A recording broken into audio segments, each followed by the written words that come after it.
My dorm supervisor decided I was marrying her son and tried to steal my condo.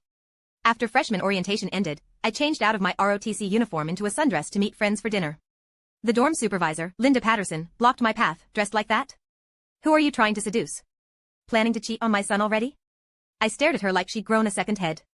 I'm wearing this dress because I like it. What does your son have to do with anything? And calling me a slut the second I walk out the door? Ma'am, do you have any shame? Her face darkened as she muttered something under her breath. Whatever. Once my parents' graduation gift a condo near campus finished renovations, I'd be out of the dorms anyway. A month later, when I went to move out, I couldn't find my deed anywhere. When I confronted Linda, she had the audacity to say, since you're marrying my son, I should hold on to the deed. Can't have you giving it away to some random guy. I called the police immediately. That's when she finally got scared. 1. Patterson had always been the friendly dorm supervisor everyone liked. But after orientation week, something changed. She started monitoring everything I did, what I wore, where I went, who I talked to. That day I wore a tank top and mini skirt. She completely lost it. She kept implying I was loose and somehow connected everything to her son, whom I'd never even met. My parents' condo wasn't ready yet, so I had to stay in the dorms a bit longer. I didn't want to escalate things, so I just threw a few comebacks and went to my room. The next day, heading to the library, I tried to ignore her. But she acted like nothing happened and grabbed my arm. Madison, honey, don't be mad at me. I only said those things because I worry about you. Dressed like that isn't safe. You don't know how many creeps on campus target pretty young girls like you. Her concern seemed genuine enough, so I relaxed slightly. I forced a smile. Linda, if you're so worried about safety, maybe volunteer for night patrol after your shift? Better yet, clean all the security cameras. That'd be way more useful than policing my outfits. She stood there speechless as I headed to the library with my books. That evening, I walked back with Jake, a guy from my economics class. From far away, I could see Linda pacing by the dorm entrance. The moment she spotted us, she charged forward and shoved Jake away. Madison, why are you out so late? And who's this boy? I looked at her, confused. Linda, this is my classmate. What are you doing? Jake awkwardly explained to Linda. Ma'am, Madison and I were discussing our group project. I just walked her back. Linda's face remained stormy, completely unmoved. A proper young lady shouldn't be hanging around with boys after dark. From now on, you need to be back before sunset. And no more walking with male students. I couldn't believe what I was hearing. Linda, when I come back and who I walk with is none of your business. I'm not breaking curfew.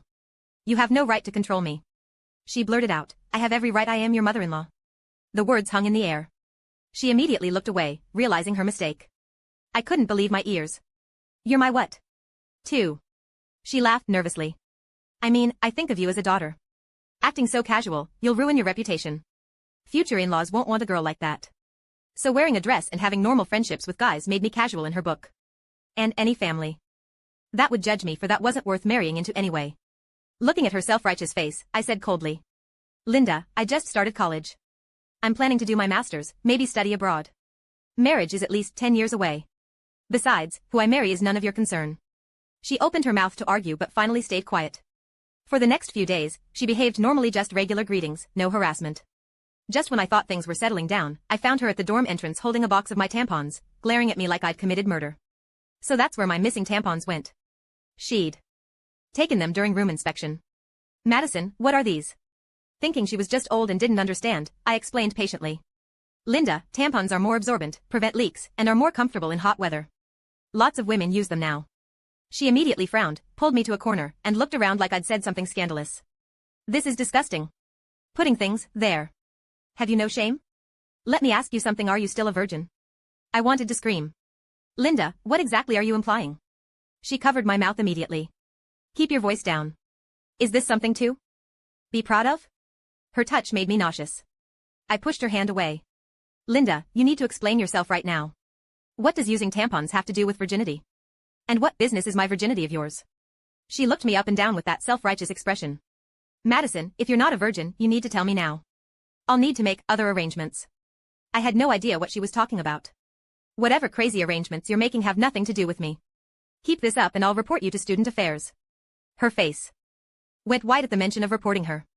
She grabbed my hands, trembling, pleading desperately. Madison, you can't do that to me. I can't lose this job. It's all I have. I'm only trying to help you. Hit me, yell at me, whatever, but please don't report me. She actually started to kneel. I caught her arms, rolling my eyes. Linda, what are you doing? I won't report you if you stop this harassment. She made me promise 3 times before believing me. I was so done with this. I called the contractors to speed up the renovation. I needed out of this dorm ASAP. This crazy woman, I couldn't deal with her another day. 3. After I mentioned reporting her, Linda's attitude improved significantly. She kept bringing me food every few days. I threw it all in the trash, too grossed out to eat anything from her. Finally, her day off arrived. My eyes could rest. But she ambushed me outside the cafeteria. Madison, skip the cafeteria food. Let me treat you to something good.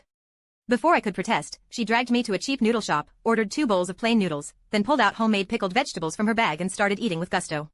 While eating, she asked, Madison, why aren't you eating? These pickles are my special recipe. Better than meat. So this was her idea of a treat. Her eating habits made me lose my appetite.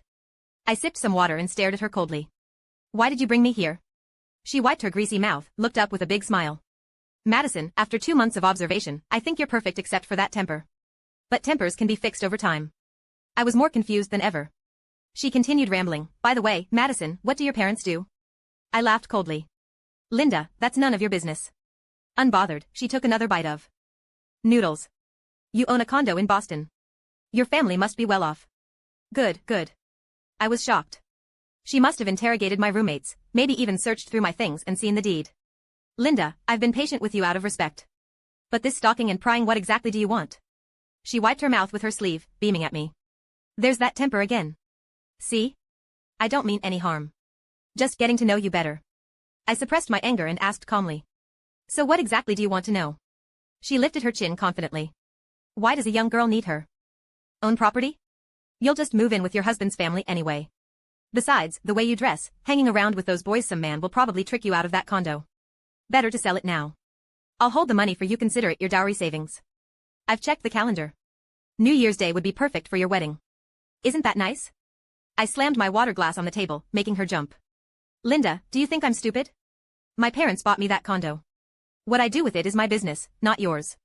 This woman wasn't just controlling my behavior now, she wanted my property. The condo was my parents' graduation gift. We weren't hurting for money. Why would I sell it? And let her hold the money? The audacity. I was furious.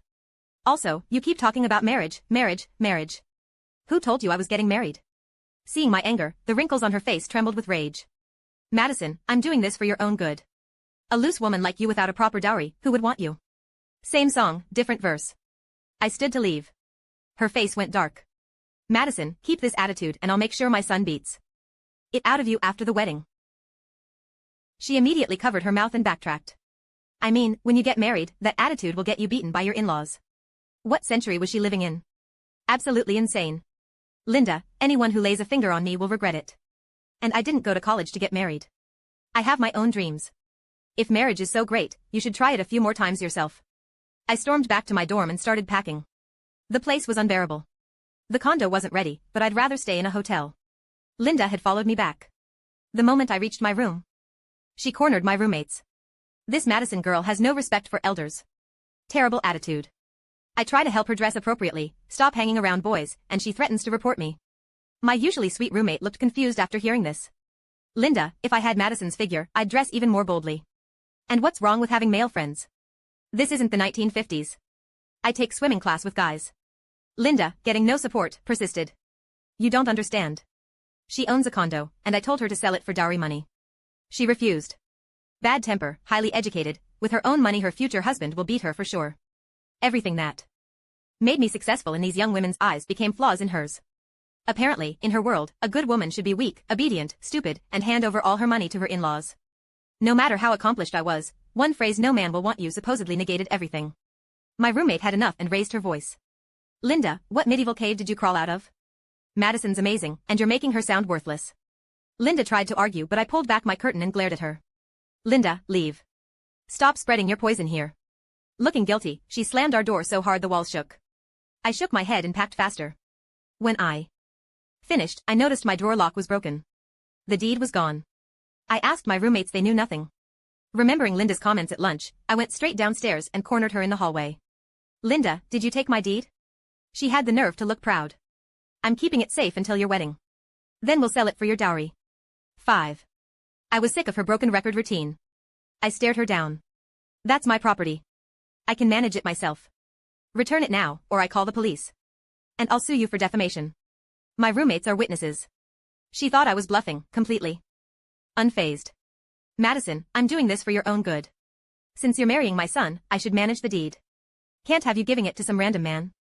I laughed in disbelief. Linda, are you insane? Who's your son? I don't even know him. Why would I marry him? She looked smug. You flirt with him constantly, pretend you don't know him. I'll have you know, if he hadn't been going on about you, I wouldn't want you as my daughter-in-law. I was completely lost. Who exactly have I been flirting with? Who did I seduce? Linda tilted her nose up, proud of her precious son. My son's so handsome, of course you're shy. He already said he'll overlook your attitude for the dowry. Weddings this December. You'll give me grandchildren. First one's a girl? No problem. Keep trying till we get a boy. I looked at her like she was a circus act. All those kids, what about my education? She thought I was agreeing and immediately got bossy. Why do girls need so much education? You need to be gentle and obedient. Learn to cook and clean. How else will you serve my son properly? Seeing her dead serious, completely oblivious expression made me sick. I called 911 directly. When Linda heard me give the dorm address in my name, she panicked and tried to grab my phone. When that failed, she glared at me viciously. Madison, I've been telling you to be a proper lady. Not only do you not listen, now I try to protect your property from other men, and you call the police. Her shouting brought the whole dorm running. Thinking she had backup, she threw herself on the floor and started wailing. No justice in this world. Good intentions treated like trash. The police arrived mid-tantrum. I quickly explained everything. The officer immediately pulled out handcuffs and approached Linda. Ma'am, return the student's property immediately. That condo is worth $4 million. That's grand larceny. You'll spend decades in prison. Hearing the value, her voice shook. Officer, I didn't steal anything. I'm her mother-in-law. I was just keeping it safe. The other students looked at me. Madison, when did Linda become your mother-in-law? I explained everything. My roommates backed me up. Madison told us Linda's been harassing her for months. She said horrible things about Madison today, right in front of us. The students immediately turned on Linda. Seeing no support, she panicked and grabbed my sleeve. Madison, explain to them. My son's perfect handsome, makes $40,000 a year, so caring. You've had a crush on him forever. Marriage is the natural next step. I've decided no need to wait till December. We'll have the wedding tomorrow. The officer shook his head. Ma'am, this student is trying to get her education. You're forcing her into marriage and stealing her property. You're coming with us. Even being led to the police car, she kept ranting. I followed them. Officer, I'm getting a lawyer. I'm pressing charges for theft and defamation. 6. After Linda's arrest, she was held pending trial. My dad's recommended lawyer. Wasn't playing around. Evidence compiled, charges filed, court date set. After all this drama, the condo was finally ready. Looking at the dorm building made me think of Linda, which made me nauseous. I moved out immediately as planned. One day I was home enjoying a movie and snacks when building security called. Miss Brooks, there's a man here claiming to be your husband. I nearly choked on my popcorn. Thinking it was a prank, I told security to send him away. Security called back shortly. Madison, this man says his name is Gary Patterson. He knows your name, knows you go to MIT, and won't leave. I didn't know any Gary Patterson. Curious but wary, I went down to the security office and nearly jumped out of my skin. Gary Patterson was the janitor from campus, the one who collected trash in the special needs employment program. He had a severe limp and reeked even from a distance. We'd never interacted beyond the occasional nod when I threw out trash. Seeing me, he immediately tried to grab my hands. The stench made my eyes water. I dodged quickly. Don't touch me. He looked unbothered. Maddie, we're getting married. No need to be shy. I covered my nose. Who are you? I don't even have a boyfriend. How could I be marrying you? He gave me the most disturbing smile. You smile at me all the time. That means you like me. Mom says you've even prepared a whole condo as dowry. For that kind of dowry, I can overlook your temper and education. Mom checked your walk. You're probably still a virgin. Though if not, that's fine too. I actually prefer experienced women. Every single word made my skin crawl. So my polite nods when throwing out trash meant I was in love with him? I wanted to vomit. I stepped further back. You're Linda's son? He nodded, grinning so wide drool almost escaped. I nearly slapped him but didn't want to dirty my hands. Gary, you're just as sick as your mother. Stay away from me, or I'll have you arrested with her. His greasy face contorted. Madison, I came to take you home for our wedding. Don't push me. After we're married, you'll go to the police station and say this was all a misunderstanding, that you disrespected my mother, and she was just trying to help. The apple really didn't fall far from the tree. He moved closer. Thankfully, security grabbed him. Back off. No touching. Restrained, he screamed at me. Madison, you slutty bitch. I'm doing you a favor by marrying you. You're out here screwing random guys and treating my mother like dirt. Once we're married, I'll lock you up and beat you for 7 days straight. Even now, he thought our marriage was inevitable. I was beyond disgusted. One look at him made me want to vomit. I reached for my phone to call 911. He was quick though broke free while security was distracted and ran off. 7. For the next few days, I carried pepper spray everywhere, worried Gary might return. Thankfully, he didn't show up again. Then my advisor called me to her office and showed me a video. It was a deepfake porn video with my face. The advisor asked gently about the situation. Madison, this video is all over the campus forums.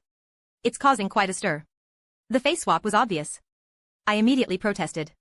Professor, this isn't me. Look how fake it is. Someone's trying to frame me. The advisor spoke softly. Madison, relax. I know it's not you. We've removed all the videos from campus forums. IT is tracking who posted them. I called you here to ask, do you have any suspects?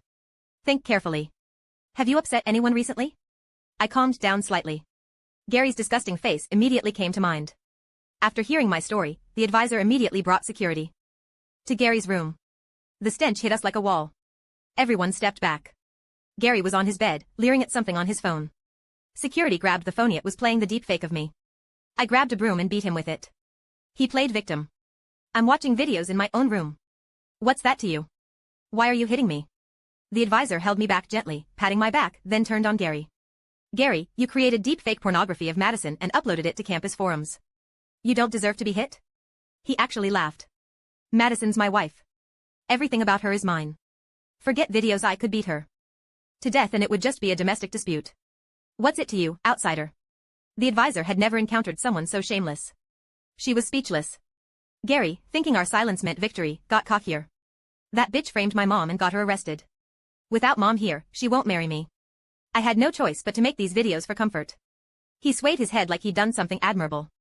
She wears those short skirts, acting all slutty. She probably makes these videos all the time anyway. What's the big deal? Once we're married, I'll make a real one with her. Post it online now, that'll be hot. We'll film it in her dowry condo. Perfect setting. Like mother, like son indeed. Wasting words on this creature was pointless. I called 911. He remained smug. Even God can't make this anything but a domestic dispute. Cops can't interfere between husband and wife. In the end, Madison will have to come with me. The advisor laughed at his stupidity. Gary, did a meteor hit your brain? Madison has nothing to do with you. You're making all this up. The police arrived quickly. Officer Davies from Linda's arrest. 8. Seeing police, Gary changed tactics, all smiles as he tried to offer Officer Davies a cigarette. Davies' face was ice cold. Sir. Please maintain appropriate behavior. We're here on official business. Gary froze, confused. I reported quickly. Officer, this man viewed pornographic material, put my face on it, and distributed it across campus forums. I'm charging him with defamation, sexual harassment, and distribution of pornographic material. Officer Davies approached Gary sternly. You're coming with us. The cigarette fell from Gary's hand as he muttered. This isn't right. Back home, you just give cops a cigarette and everything's fine. When the handcuffs appeared, he finally reacted, forcing a fawning smile. Officer, there's been a mistake. This is just family business. No need to trouble you. Davies cuffed him efficiently. First, according to our investigation, Madison has no relationship with your family. Second, breaking the law is breaking the law. Being family doesn't give you a free pass. Gary's face went white as he struggled. You Boston cops are way too strict. Back home, forget videos. Beating your wife is normal. Real men beat their wives. Plus, a woman hiding property from her husband deserves beating. Wives need beating to be obedient. You're a man, officer. You understand, right? Davies frowned and twisted Gary's arm harder. You need a few years in prison to fix that mindset. Gary cried out in pain, glaring at me viciously. He suddenly charged at me with surprising strength, screaming, "This is all your fault, you bitch. I'll kill you." I sprayed pepper spray directly in his eyes, dodged, then kicked him hard in the groin. He crashed into the wall, losing a tooth, and curled up on the floor wailing. Looking at his bloody face, I felt satisfied. Gary, remember this for the rest of your pathetic life. Women aren't men's property. Women's value doesn't revolve around men. 2 officers hauled Gary away. I caught up with Officer Davies. Officer Davies, from what Gary said, women in his hometown must be suffering. There might even be trafficking victims. The local police sound corrupt too. If possible, could you look into it? Davies looked at me with approval. Madison, I'll arrange an investigation immediately. After Gary's arrest, I posted videos online, hoping to connect with women suffering in his hometown. The response was overwhelming. Children who'd watched their mothers suffer used my example to encourage them to divorce. Women trapped in abuse and harassment saw the videos and found courage to use the law to protect themselves. Discussions about protecting premarital assets and fighting sexual harassment exploded. Occasionally trolls appeared, but other users destroyed them. She dressed slutty, what did she expect? Women all get married eventually. Keeping property from your husband would make any man angry. The guy's only mistake was being stupid. I would have drugged her first. I need 0 seconds to guess the commenter's gender. 9. 2 months later, Officer Davies called. Thanks to my lawyer's work and solid evidence, both Linda and Gary received maximum sentences. I finally breathed easy. I heard they kept causing trouble in prison. Linda tried to pimp out her son to every female inmate, insisting he was God's gift to women, that everyone wanted to seduce him, and demanding a condo as dowry from anyone interested. The tougher inmates beat her senseless. Gary bragged about nailing a college girl and preached about the virtues of wife beating until the guards gave him some much-needed education. Hearing this just made me feel vindicated. During this time, my parents' company hit a crucial project phase. They'd been overseas managing it but dropped everything to fly back when they heard what happened. Mom looked at me with tears streaming down her face, crying while praising my bravery. Madison, I never told you this before. Your grandmother was targeted by the village loser. He and his mother spread rumors that she belonged to their family. Finally, Grandma was forced to marry him. That bastard drank and gambled, beat her even when she was pregnant with me. I was a girl, so I was worthless to them. But Grandma protected me. She always said no matter what it cost, she'd get me out of that mountain village. I made it to college, found a good job. When I tried to bring her to the city, that bastard demanded I take him too. I refused. He died within 2 years. No one even claimed his body. I finally understood my grandmother's story, and tears fell. Mom held me tight. Your grandmother didn't have the courage to protect herself.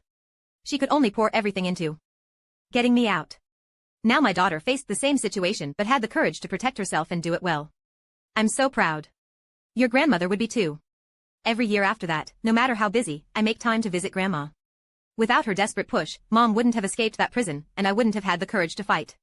I constantly remind myself, when facing terrible people and injustice, when facing baseless insults and slander, have the courage to say no. A woman's worth exists between heaven and earth, not determined by others, especially not by men's casual words. The end.